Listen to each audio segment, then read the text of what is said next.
Hey, Joey, thanks for joining today. Oh, absolutely, Paul. Great to be here with you. Absolutely. So we had a good chance to kind of riff a little bit beforehand. So I am excited about to dive in. So, coach, mentor, you're writing a book. You've worked with sales teams, entrepreneurs, and you're a busy man. Do a ton of this type of media from what I gather, as far as communication, podcasting, and you're really out there and doing kind of, I'll just say, kind of the good work out Thank there. you. And I love that I get to do this. I love the impact I have on people's lives. And man, I'll tell you, when I was in corporate America up to a VP of sales, if I had to be in the office 2 days in a row after 5 p.m., I was frustrated. I was angry. I felt like I was mistreated and all this stuff. yeah, There's times now I'll come in here and I'll start and go through my calls and all the stuff I do with clients and stuff. And then I'll come back in the evening, like 8, 9 o'clock at night. And the room next to me is where I do shoot video and the green screen and all that stuff. And I'll do that till yeah. 3:30 in the morning. I'm so excited. I can't go to sleep Isn't after. that incredible? Yeah. I think honestly, to find the fulfillment is some of it is just I've heard you've. Well, I'm sure you're well read, and you. It seems everything I can gather. I don't want to assume anything, but from what I can gather already, you're very well read. You're very well researched. You've been doing this a long time, and some of it is like that progress and the fulfillment. It's just the feeling of fulfillment. I know that for myself, it's not so much about the material value of the outcome for me. It's that process and feeling like I'm making headway, and that's when the creative juices and I'm really feeling like everything's firing. But when you were saying that, man, you lit up. You're like, I'm in the office whenever I want, and then I'm in the studio and I'm going all, like that's cool, because you're not going to do that if it feels like a grind. So obviously there's a passion, there's a love, and there's a, I don't want to say ease of process, because what you're doing is not necessarily easy, but it's easy when you're really enjoying it Yes. at a Yeah. deep level. And that's so important and so crucial. If somebody's on a sales team, somebody's leading a sales team, somebody has their own business, when we lose that fulfillment feeling, when we lose that Mhm. excitement and that like spark in it, it can't, it has to drop down. Yeah. It's like And it, somebody explained to me a long, long time ago, as they said, your life, like the passion you have and the excitement you have towards it. So if it's like a train going uphill, as long as you can spark that and keep that going, that train will keep moving, even if it's inch by inch. But the moment you lose that, that train has to go backwards before it can go forward again. Oh, I like that. I like that. I've used the, because the storytelling with analogy, metaphor, parables, fables, everything, there's such a strong resonance there. Similar, I would always use kind of like the essence of like, if a flower's not growing anymore, it's dying. Yeah. And, you're feeding it, there's environment. Yes, there's external environmental changes and influences, but there's that internal as well. And if it's not growing, in some sense, it's kind of dying, And so, like this just came in my head. So I'm sorry if to just interject at Oh, it's all, great. because I want you to lead the direction of this conversation. But think about that. What causes that? People start businesses, they step out on their own, they take huge risks, take bold actions and things like that to start up something that is in their heart. So what, looking at, like, this is one of the things I deal with every day, is, so what is it that steals that spark? What is it that fades that excitement? And it's Mhm. a lot of times, as we talk more, it'll make more sense, but it's coming from here. Because we Yeah. get into business and we get the logical mind, we get the A plan, the B plan, we set the goals, we set the recovery plans, the strategies, all that stuff and everything else. And when it doesn't work out, our subconscious programming is programmed that we try harder, that we Yeah. put in more hours, that we take Ah, more efforts, that and we drive ourselves to the point of burnout where there's just no excitement left for it. And I yeah, meet a absolutely. lot of people in that area. Could there be a little window of self-sabotage in there, or could there be fear of success? I mean, there's a few different things. A lot of conditioning that Yeah. plays into it and stuff. There's a lot of conditioning that leads us. When I was growing up as a kid, I was talked to and told I was lazy. And I really felt like I was lazy. I went to my early 20s and I was traveling all week trying to build in, just getting into the ground floor of sales and stuff. I was Mhm. trying to build something there. I had a family. I was building a house up in Michigan. I was going to school to get my degree. And I thought, I think in my spare time, I'll get my pilot's license. And I did. Nice. And I love it. everybody I hung out with said, man, I don't know how you burn the candle at all ends, but I felt like it was necessary for me to prove to myself that I wasn't lazy. It wasn't until Mm, decades later when I learned It never brought the results of fulfillment. It never brought the Right. level of sales that I wanted to achieve. It just kept me going and going and going. Yeah, and I think I've experienced exactly what you're talking about too. And I mean, we're kind of dynamic and complex creatures in some ways, and very simple in others. But some of it, I'm going to go a little bit deep as far as like it could be a sense. There's things that feed into it, senses of survival. Then all of a sudden there's an application of duty, and I'm the dutiful father and the dutiful husband, and I'm just going to show up and I'm going to sit at my desk, even if I'm not being productive, if I'm not grinding or I'm not doing. I've fallen into this so many times, and then there's nothing left. There's no more meat on the bone for me for that. For the heart space or the joys of life. It's like I'm going to feel guilty to go have ice cream with my kids. I know that sounds like it's just a simple thing, but I'm like I feel the calling to go back and to fulfill those types of the deep needs of whatever that is to fulfill the survival and the successes and all those deep rooted things. Touching on the duty of that, because I want to make sure I continue to hand the microphone. I could tell both of you and I could definitely rattle on about a lot of different subjects here. So I'll hand the mic about kind of that duty or deep sense of responsibility and ownership. Yeah, we take that on. And part of the thing is we try to follow our programming.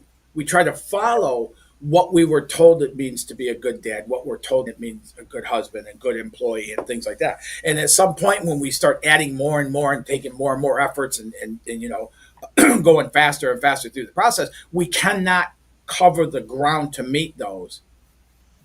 So instead of looking at those things, which will end up bringing balance, looking at each one of those areas and looking at what balance looks like and reprogramming that embedded programming within us, we just keep trying and trying and trying until there's burnout, until there's finally like at some point going, I don't even care. And I talk to a lot of people who have closed their business and there was so much growth potential. But because they were going so fast and furious at it and stuff, it was like they had blinders on and they couldn't see those opportunities. Yeah. So one of the first things I typically do when I start working with somebody is I have to get them to gear back a little bit, to slow down. I do that through developing what the SMT method calls a dynamic vision, where we get into what does that look like that you want to achieve? What's that life you want to live? And start putting some focus on that. Because most people could tell you a dollar number of what they want, right? I talk to a lot of people, they go, I want $10 million. Every single time they say that, Paul, I go, what? Why? Because then I never have to worry about money again. So you're trying to use fear as your driver to get you something, and it doesn't work. Absolutely. Because the fear, then it can turn into controls, scarcity, the limitations. So you start grasping onto other stuff, and then the world starts to shrink. I'll jump in here real quick as far as like I've seen correlations, or this is my interpretation of sometimes when the fear comes in internally in this space, you start to externalize you become resentful of other things external that you can't control outside of your world. But once you're able to kind of change the wording a little bit, maybe slow down and realize strength and internalization of this or what you have here. Yes.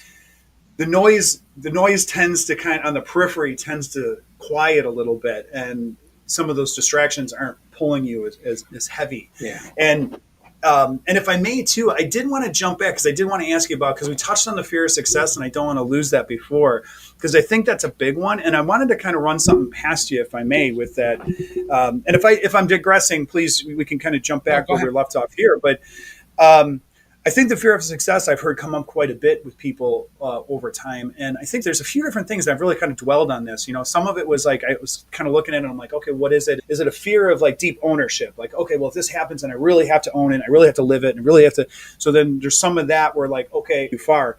I think at a deep level, sometimes that fear of success can be a shattering of who I am, because if I don't have that today, that means I didn't create it from who I am. I have to create me in the becoming process of this newness of where this new person, this new envisioned life of where the purity and the ease is. The person I am today isn't that person. So sometimes there's a shattering or a loss or a fear of, And then I guess you could I'll go one more and then I'll dollar there. I'm like, I was just Of going to course say, you will, Paul. there can be those reflections. I really enjoy talking because I can tell the energy is there. Yeah. So like, I get excited. So there can be those reflection points of like, well, if I don't have that, if I have to be somebody else, then somehow I failed. That, it's kind of I'm not good enough. Well, There's and you the know what? self-worth. There's a lot of not our reality of the life we live is based on our perceptions. So there's a Mm-hmm. lot in what you just said to break down. Our perceptions determine our results. Okay. Our perceptions are based on our programming. Within the subconscious mind, there's what I call a motherboard of all of our patterns, paradigms, habits, experiences, even experiences we didn't have, but somebody shared with us and that are now embedded in there. And the important thing about that is that motherboard, that programming is what triggers the brain waves to the actions we take or don't take. So applying it to what you're talking about with being successful. Now you have somebody who's on a pathway, it's starting to happen, and all of a sudden they want to grow it, they want to make it bigger. And that's one of the things I specialize in, is helping somebody who has a vision to get to $12 million, go above $22 million in 1 year, and then see that happen. So it's expanding that. But what happens is we get that vision, and then all of a sudden there's fear. The real fear is that we haven't done it before. The real fear is we look at who I am. People look at who they are right here, right now, and they can't see themselves in that vision with the struggles, character traits, whatever it is and such. And ultimately what you said is so accurate. Every single person I work with, they become the person in that vision in order to achieve that vision. So they start expanding, and we do that little by little with huge strides as far as results go and such, but we take it step by step through that. So they ultimately become that person of that vision, which really, when you break it down, even though fear is telling us, we have to change it, this and that and everything, ultimately that person in that life is who we want. That's what we want. Yeah. So the fear is just kind of like a blocker. Part of the fear is that we haven't done it before. It's just the unknown. After COVID, I decided, like, I love flying. So even when I talk about the pilot's license, man, the little kid, man, I so badly wanted to fly. And then the pilot's license, and I was kind of inside the plane and stuff like that and everything. So it wasn't as exciting as I thought. But over COVID, I decided to go hang gliding, like get certified for hang gliding. Yeah. So I have 7 launches off of a 2,000-foot mountaintop. And I went through all the training, and I did this and I did that. And then that first time, though, man, when I lifted that glider up and I was on that cement slope where I got 3 steps and I'm in the air, everything inside of me said, don't do it, don't do it, don't do it. And you're supposed to do a walk, jog, run. Well, you only have 3 steps. So, you're kind of taking off. With that, though, as I took the first step, man, I could feel my heart beating in my throat. And that's that fear of the unknown. But the moment my feet left the ground, it became like just absolute ecstasy. Like I've never experienced that sensation before. And it was incredible. And that's what's on the other side of our fear. Yeah. I think that's actually, we talked about the train and the flower and things like that. But even that, I've never done the hang gliding, but as that kind of life comparison, the videos I've seen is where you take the steps and then it kind of goes down a little bit if you're coming off of a precipice or up high. And so you're almost gliding, and I'm sure some of those fears are setting in that moment, but then I'm sure there's a liftoff point where that kind of takes you. Absolutely. And that's the same thing. I utilize my experience with hang the same way with business growth. When we want to grow our business, when we want to create a business, when we want to expand, whatever it is, it's the same thing. So that's why I start right out of the gate with developing what the SMT method calls a dynamic vision, because once we have that, it helps us to go through that fear that is naturally going to come up as we step into new ventures and voyages in our life. Yeah. So let's kind of jump into that. And then I think that's also an incredible building point too from there. So just to kind of touch on it before, jumping in, there's obviously conscious, subconscious, and I'm not sure where you're going to start with it. So I want you to just start wherever it makes sense. And I also like that you talked about the programming, because we are fed, we're born these little babies, and then there's the imposed ideas, there's the cultural, there's the parents, there's the friends, the family, the schools, the works, and everybody's got these collectives. And then there's the collective influences with social media and TV and movies and all this stuff, everything we read.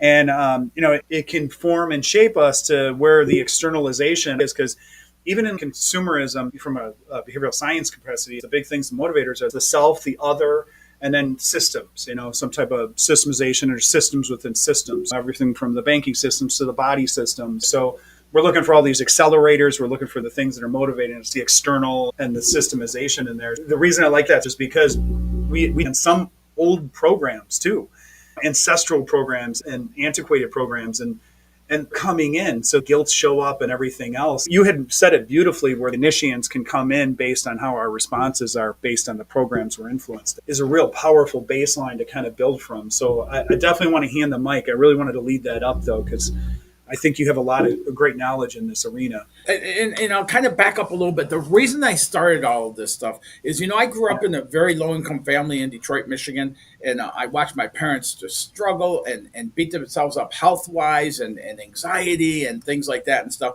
I remember, like, as a young kid, 8, 9, 10 years old, whatever it was, thinking, man, I'm not going to live like you guys do. Yeah. But then I found myself in my 20s, and something would come along and I wouldn't have to really super effort it and things like that. And there was a feeling inside of me that said, I don't deserve that because I didn't work hard enough for it. And I would pass on it because of that. And I started noticing some of the same struggles I saw my parents struggling with and things like that. And as bad as I didn't want to do that, I did it. And so I started diving into all this stuff at 22 years old, really trying to understand and fix my own life from being miserable. And through that process, I've tried a lot of different things. I've invested in a lot of different programs. I've done a lot, self-study, things like that. I would take a book and read it through, and then I'd read it a second time and create experiments out of it and really dive into it. And I would do these things, and I would go through these programs, and I would apply everything I had to it, and I'd walk away without the results that I promised.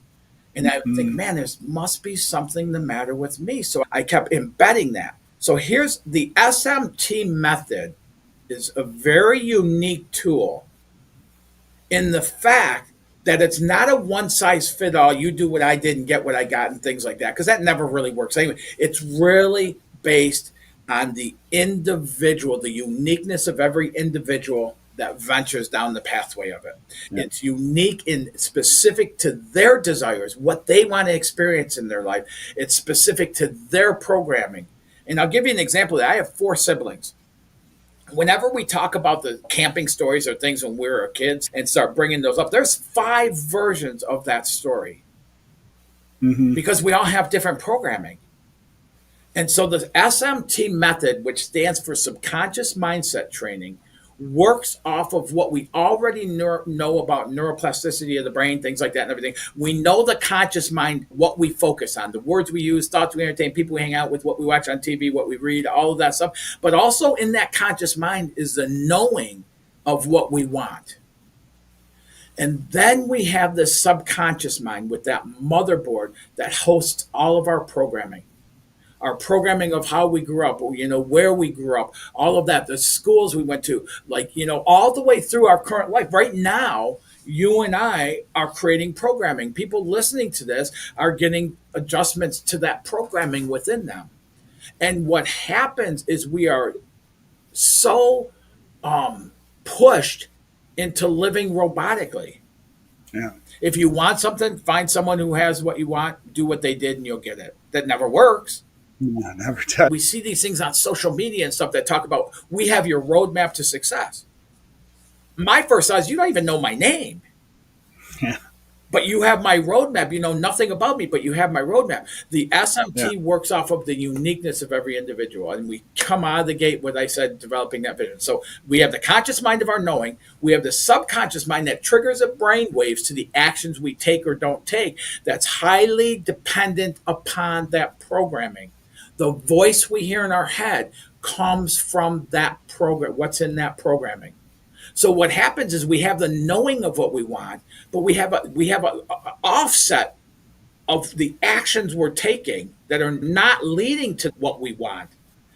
And so what the SMT method does in essence is it takes the knowing, the vision, what we want, and it brings alignment between the actions we're taking and what we desire. And you start seeing rapid growth in there.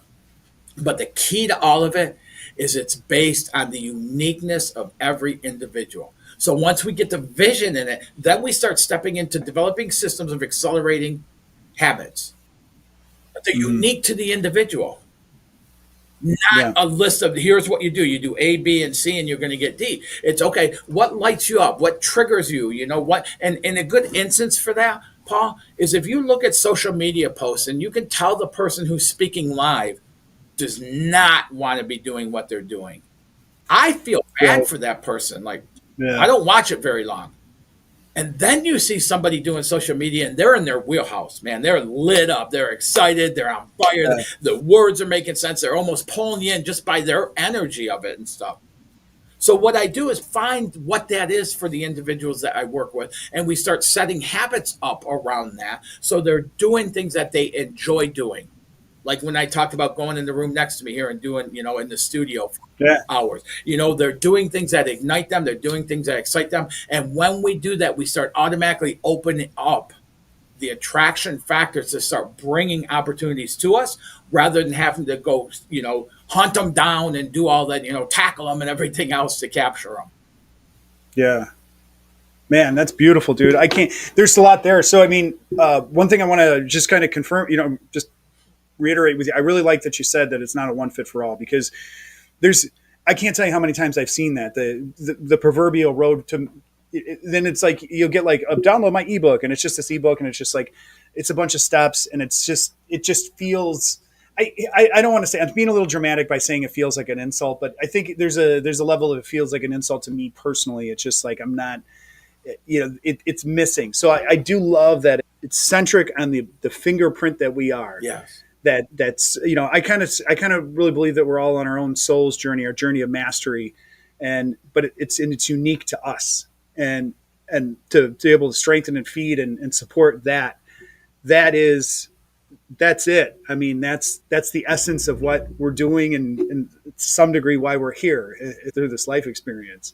Yes, absolutely. I have a good example. It'll take a few minutes to share it and stuff, but I have a. Please, So I yeah, had a client I was working with. It's probably been about 4, maybe 5 years ago now, and I met this guy and talking to him and things like that. I talked to him for maybe 10 minutes initially, and I was like, man, this guy is just like, he's kind of a mediocre person. Like everything is just okay. He's sure, married, he's got kids, he's got a job, a career and things like that. He's a musician even, and everything he talked about was just okay. So through more conversation, we ended up working together. And in probably, I think it was the third or fourth week we were working, it came out. This guy in the fifth grade, he started a brand new school he'd never been to before. Part of the thing he had to do was assessment testing before he would start the school year. So the first day, brand new school, he knows nobody. Bell rings, he goes into the principal's office. Everybody goes to class, he goes to the principal's office. And his principal pulls up his results. He goes, wow, look at this. Fifth grade, your eighth grade reading, your college mathematics. And he was just like off the charts with how smart he was. And the principal said, I'm really glad to have you here. And he said, take this, go to classroom so and so, give it to your teacher. So he went down, he gave it, walked. Now he's got to interrupt the classroom in the fifth grade. He knows nobody, so you can, feel like I always, whenever I share this, I feel the uncomfortableness of that. absolutely, No one was yeah. like in fifth grade. And he walks in and he gives the paper to the teacher. And instead of sitting down, he's standing, he's just standing there waiting. And then, she looks through it and then she goes, oh, wow, look at so and so. He's in the eighth grade reading. He's in college mathematics and went all the way down the list and started berating this child in front of his classroom of these kids he's never met before. Oh my God. She ends the whole thing with, well, I guess you should be teaching this class. And the whole classroom laughs. She Wow. sends him to his seat and he goes and sits down. And he spent that entire first year at that school being picked on, ridiculed, and bullied because of how smart he was. Oh my God. In that little boy's mind, he made a promise he would not let anybody ever see that again. Yeah, I'm sure he bottled it up. He hid it. He sheltered it. He protected it and built walls around it. And Paul, that's incredible. I met this gentleman at 52 years old, and he still was living by that. Absolutely. And so we started, perception shifting and things like that because, our programming determines our perceptions determine our results. So if we want different results, we got to go back to the programming. And this guy would call me like twice a week outside of our scheduled call to tell me about a breakthrough he'd have at work or a breakthrough with his kids. He called me one day, it was Thursday night, I'll never forget. He called me up and he goes, "Hey, I just got to share this." And I go, "Roll, baby, roll," because it just lit me up hearing it. And he said, my wife came in the room, he was in the front room, and his wife came in the room and she told him all the things they were going to do that weekend. And he goes, "No, I don't want to do that." And he said, and it was unusual. It was out of character for him to say that because he was this passive husband. And so she just looked at him and he said, "Joseph, like I had the fear of God in me when she looked at me." All he could do was explain, "I was hoping we could do this sometime in the weekend as a family." And he said she just stared at him and stared at him. And finally she said, "That was so hot." And this guy, within the time we worked together, 6 months, I think we worked together, this guy ended up with his marriage, like owning Yeah. his strength, owning being deserving, ultimately being proud of how smart he was. Within that 6 month period, this guy went from barely getting by at work to now they were utilizing him when they bring new people in for them to spend time with him, specifically one-on-one coaching and training them to get them Yeah. geared up to get up that ladder and stuff. And his relationship with his kids grew, like everything. Like that's what's possible on the Isn't other that side of incredible? our programming. There's things of living within your innate superpowers. And when you're in that, the people around you, the people that love you, they want you to be in that. They want you to be in that space. Oh yeah, And that's incredible. I love that. yeah. I love that story. So there was one other thing, well, a couple of things, but one then that came to mind when you were kind of talking about the SMT too, or the SMT. I was kind of thinking of like, there's something I'll talk about too sometimes where it's kind of like playing not to lose, let's just imaginary line. It's not really a line, but we'll just call it imaginary line. There's kind of playing below the bar, just not to lose and then playing to win. And you're going to show up completely different in your mindset, your heart space, and into the world Yes. when you're kind of just like, and you kind of described that guy, and it made me kind of feel that just playing not to lose. Like I'm just going to hide this, and just going to get by. It's just okay. I'm just going to show up. I'm just going to, and I'm saying those words intentionally. Just going to. I'm just, instead of like that kind of like, well, I get to express my intelligence. I get to experience these things, and there's just such a different showing up Yeah. in those arenas. And when I'm working with clients, and I've gone through that myself, but so many clients will show up and they'll go, "Okay, so here's good and here's best." And I go, "Forget it. I don't operate off of good and best. I don't operate off of plan A and plan B, because whenever we have that, we're going to achieve the plan B." And we end up living on minuscule scraps of what we truly desire to experience in our lifetime. So I don't play the plan A and plan B. We go for plan A. If we don't hit plan A, we've come a heck of a lot closer to it than if we have the fallback of plan B. Yeah, that's burning the ships. Absolutely, it is. Yeah. Burning the bridge behind. Yeah. So there was a couple other things too. One is it was interesting when you were talking about, I think you had even mentioned school, and I think so many experienced that. I don't want to get lost here. It's called the Pygmalion effect. It's in the essence of a name calling or an idea. Like if a teacher is told like, so you're going in from fourth grade to fifth grade, the fourth grade teacher tells the fifth grade teacher, well, this kid doesn't really have much potential, but this kid does have potential. What happens is the external environment around you shifts and changes, and it impacts you. But I mean, stuff like that where, the externalization and those influences into it were pretty powerful for all the program we all experienced. I remember the junior year, like this, 6th, 7th, 8th grade, that was just such a time where people are just, you're that kid and you're kind of coming into your own and it feels icky and sticky. There's so much influence in those arenas, and we carry that stuff. We carry the childhood traumas. I'll tell you one pattern too, because you had brought up the one case study. So I'll share one quick one with me. I got something to share on what you were just talking about too. How about you go first? Well, you were talking about that with school and things like that. I've had two teachers in my school days, elementary and one in middle school, that said, there's people meant to work with their head, people meant to work with their hands, and you're just going to work with your hands. I bought into that. Wow. Yeah. And when I came out of high school, I got a job at a factory and I did that whole side of things. The fact that you and I are talking right now, Paul, is unrealistic. The fact that I gave a talk on prosperity in front of hundreds of ministers around the world a couple of years ago, it's unrealistic that I would be doing that. The fact that I Yeah. was the first and only child in my family to get a college degree is unrealistic. The fact that I would go in white collar at corporate America from the ground up to a vice president of sales, leading sales teams, and then helping later on helping organizations in bankruptcy get back to profitability, it's unrealistic. It's all Wow. unrealistic, but it happened. And that There. programming we get, I just want to go back to one other thing. When we're in Yeah. No, school please. and we could start going through math problems and stuff, and we get to algebra and, and above and things like that, and they give us a problem to solve. If you and I are in the same class and we're both working the same problem, and I do all the work they said to do, the way they said to do it, and everything else, that robotic training thing, and I get the right answer, I get full credit. If you, out of your creativity, can skip a few of those steps, but still get to the right answer, you get marked down because you didn't follow the process. When Yes. I talk about robotic conditioning, that we're trained to be robots, that's exactly what I'm talking about with that. Yeah.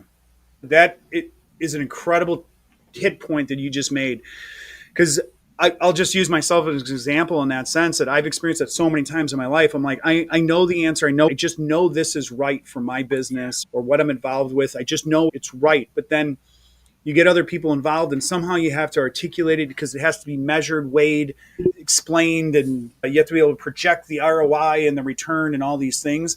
Versus, I know this is right for the business. I know this is right for the group, the team, whatever that is. I know this is right in my depth of experience and everything that's influenced it.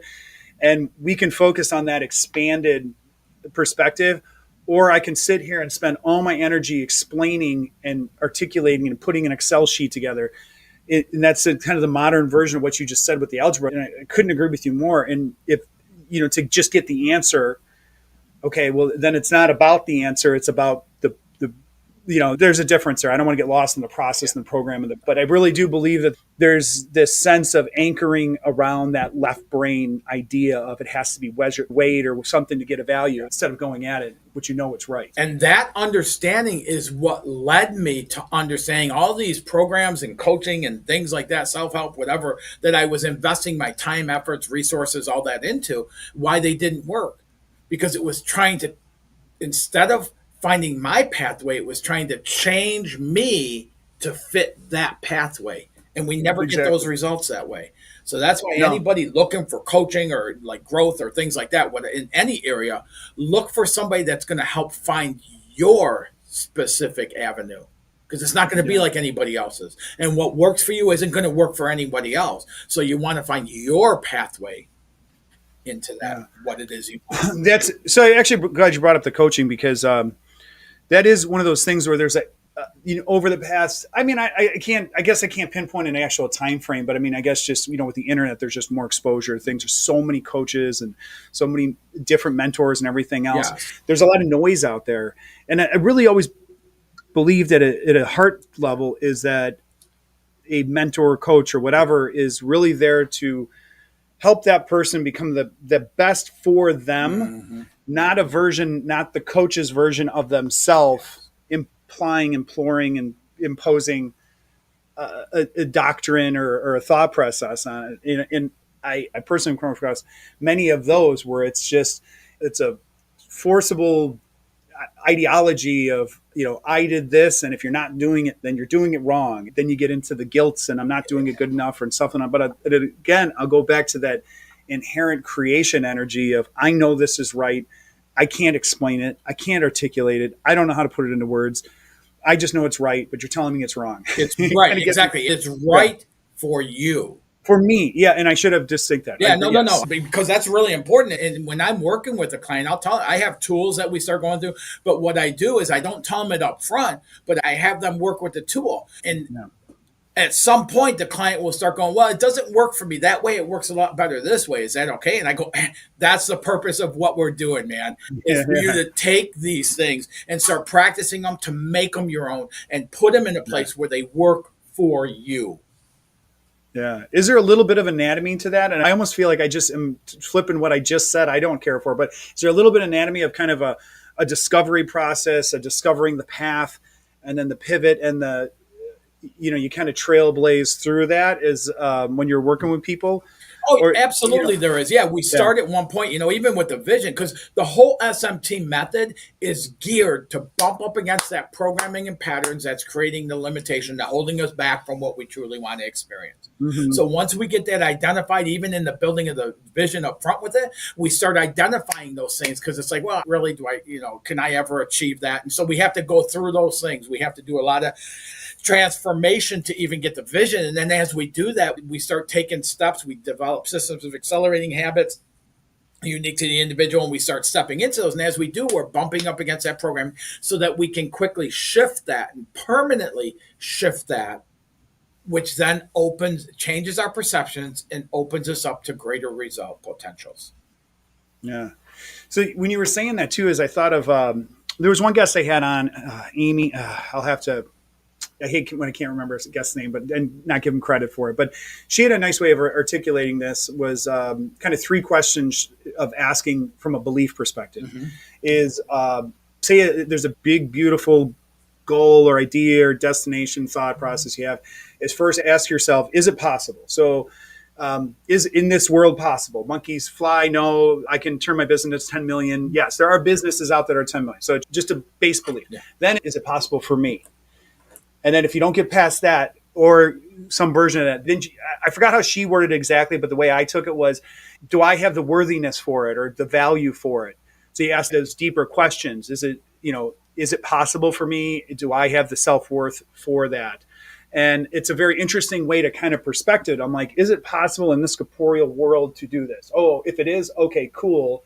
Now we can go into the self, or you could even look at it as like a team. Is our team able to achieve this? Do we have the internal self-worth as a collective? So I did like the way she kind of put that together. And so it's just from a thought process to kind of provoke it. And the only thing I'd say is that when we really didn't get anything to, kind of centering the voice, but, if somebody's a meditator or they're kind of tuned with their body and stuff like that too, you kind of feel it, if you say, is it worth it? Is it possible for me?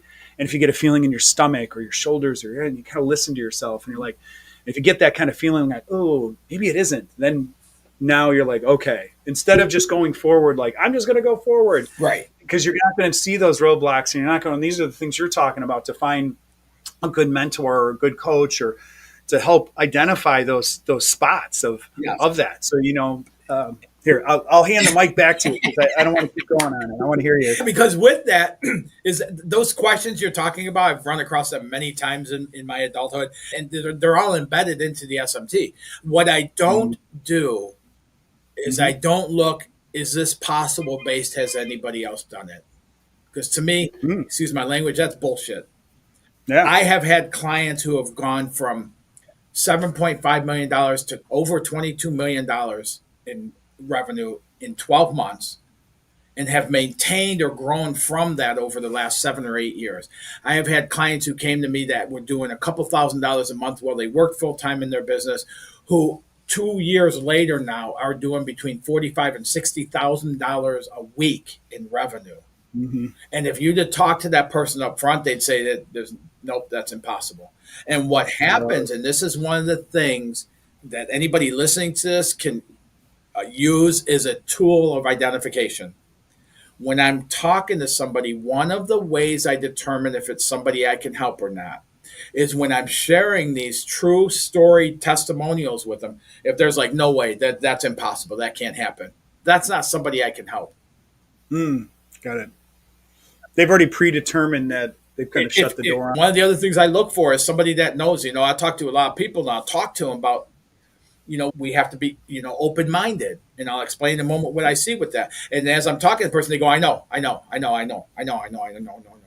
I'll tell them, being open-minded doesn't mean that we don't know anything, because we know a lot.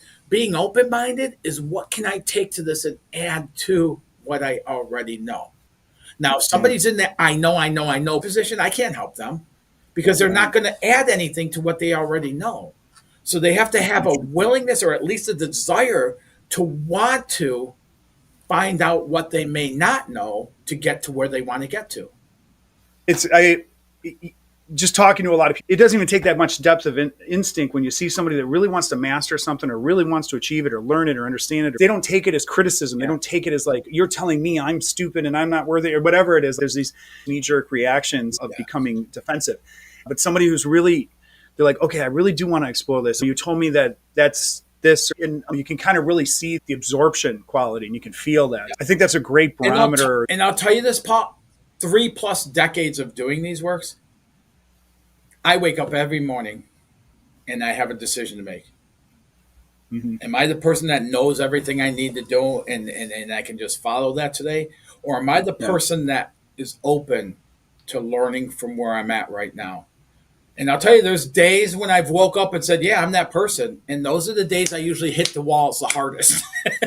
But when I wake up and I'm open-minded, I continue to grow, expand, learn more, people, things like that. And one of the things when I come across people is one of the other big ones, especially for business people, is they always want to speak on goals.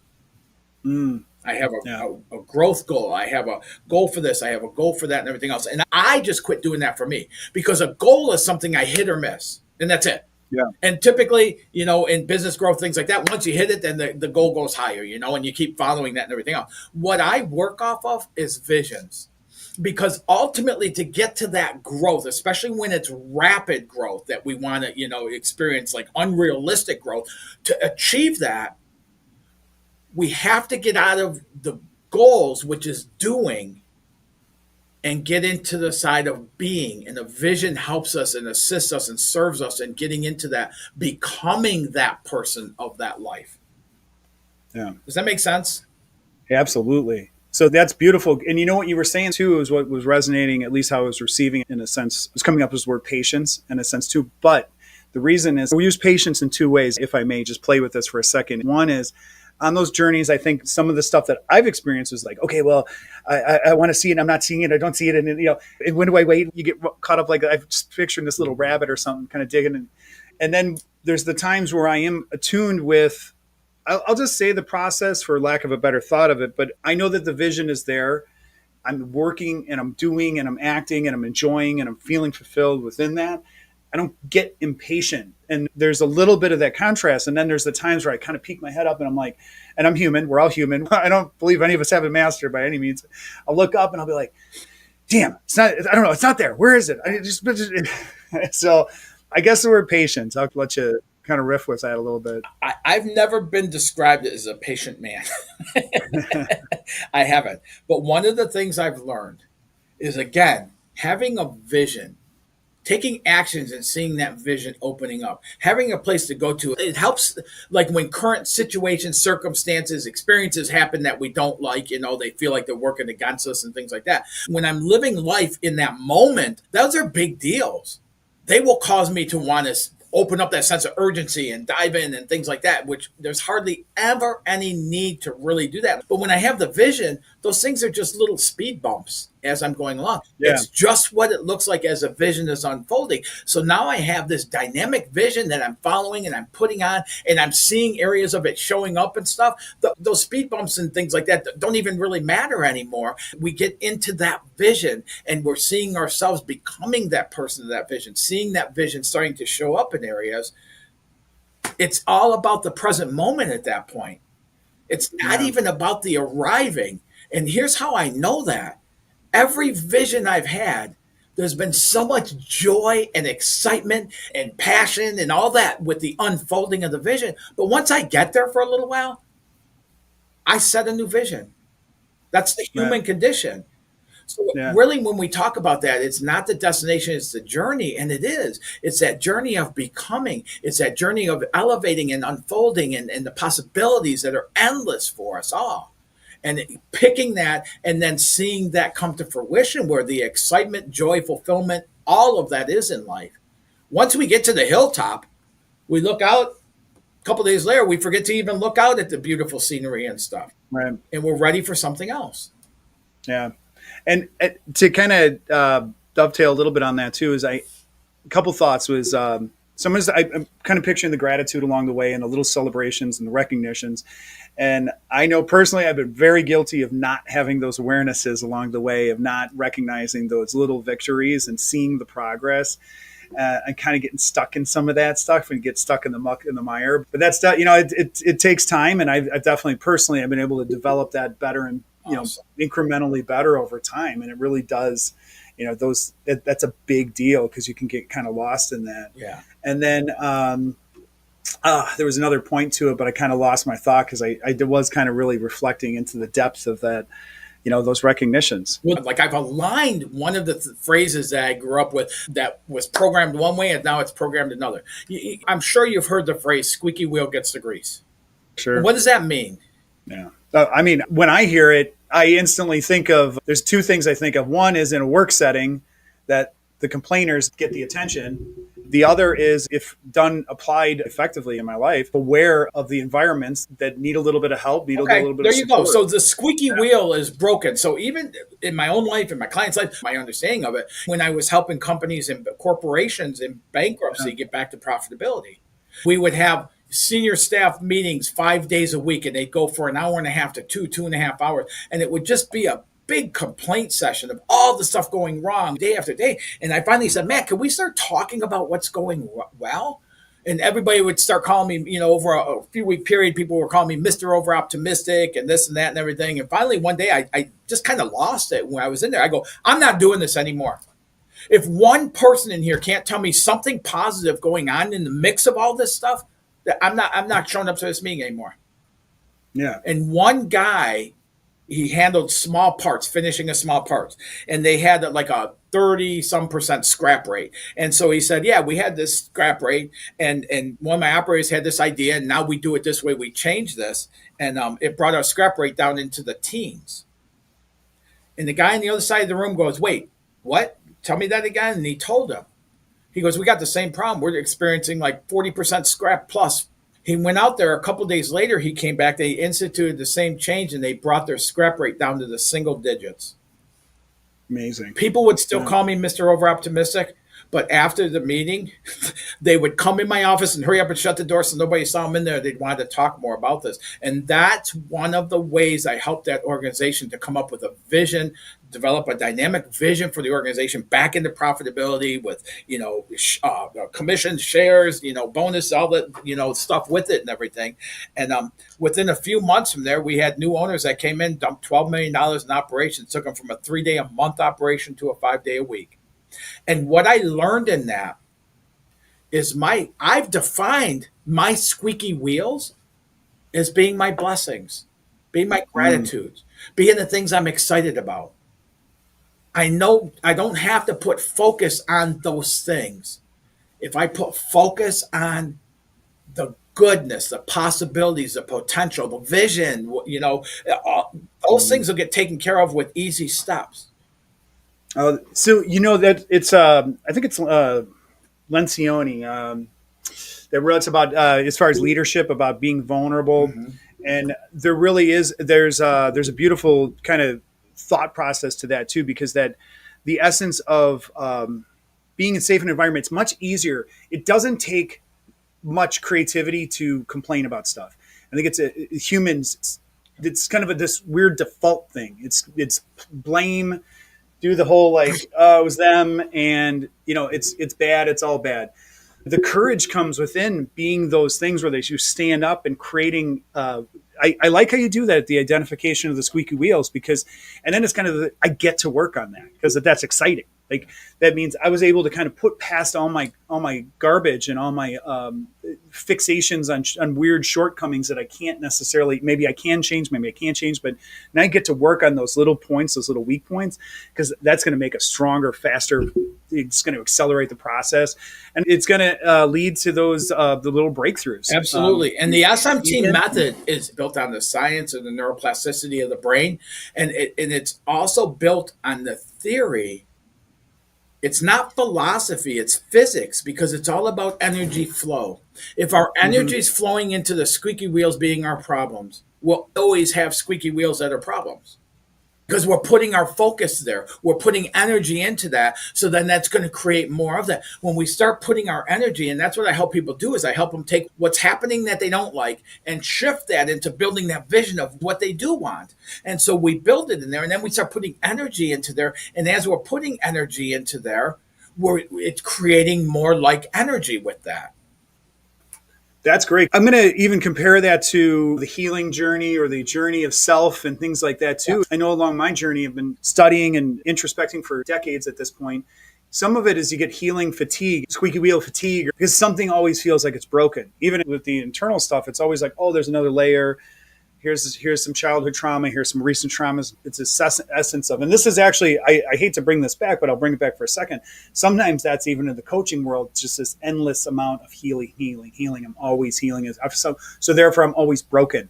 And there's a requirement to be always broken, but that's not the case. That's the furthest thing from the truth. Yeah. And you can get stuck in this constant state of healing and patching. Yeah. Because the other side of that brokenness, looking at 180 degrees, is there's so much potential expansion available Yes. Yeah, where we are. exactly. And that takes on a whole new light in how it unfolds, how we perceive it, the things that show up, and everything else. Is, one of the great things to talk about with this is finances. Yeah. Like I've had people walk through this. We've all heard this before. With the only difference between $1 and $1,000,000 is how we perceive it. Mm-hmm. So when we get this vision going, and now we start changing that perception of how we see it to where we see ourselves trusted with greater amounts of prosperity and financial abundance, and things like that and stuff. And as we do that, it's like we grow into that. I got a question in that same arena, and I think maybe it ties back into the team, and even to the subconscious. This might be too big of a question for our time left, but there's in the team environment, there's kind of the altruistic of like, I'm kind of doing it for the team. Then there's the self-absorption. I'm doing it. Everything is, centric on myself. And these are different team members and stuff like that too. And sometimes it doesn't seem as if visibly, or the optics, as if we're talking about those subconscious programs that don't necessarily concern themselves with the emotions. I mean, well, the emotional is a good feed for it. But where I'm going with that essence is, maybe it comes out to these feelings of the injustices within the teams and stuff. But I think that's really ties back into into the vulnerability and stuff. I don't think the question quite formulated. There was something there that I really had that had a depth, and I think it was maybe the judgment of the team or the collective team as a whole. And how about this? How do you rise that in the team dynamic again, kind of the conscious collective, when you have people on this that are really fixed on the centric, and then this others are overextending themselves, living for the other, and they're not really focused on themselves. And you have these people in different placements. That's really where the question was going. It was kind of this sense of where the chords, when you're strumming the guitar, were kind of just off, and everybody's got a different little bit of a chord to kind of help to unite some of those and those frequencies and align them. Every corporation organization I work with, I go through an exercise, and it can take hours to do, but I go through an exercise. A company that helped go from bankruptcy to profitability, we saw somebody coming and dumping millions of dollars in the operation. We might not put it at 12 million, but we collectively built that vision to see that happening. When I work with businesses right now, and I work with whoever's running the sales staff, the CEO and the sales team and things, we build that vision collectively. Now, there's a difference because each individual member's drive is unique to that individual. But when you get the entire team focused on the same vision, the drivers don't matter. Yes, thank you. That's exactly what I was looking for. That's it. And I couldn't agree more with that too. I think that the definable definition, I think, is where some of that can kind of get lost, is because people want to kind of re-engineer retroactively, kind of explain something, and then that's when it gets creative and convoluted in it. But it's kind of the strumming of the guitar chord in unison and the alignment of that. Yeah. The individual drive is to be celebrated. The celebration of, yes. Applies to the collective vision. Yeah.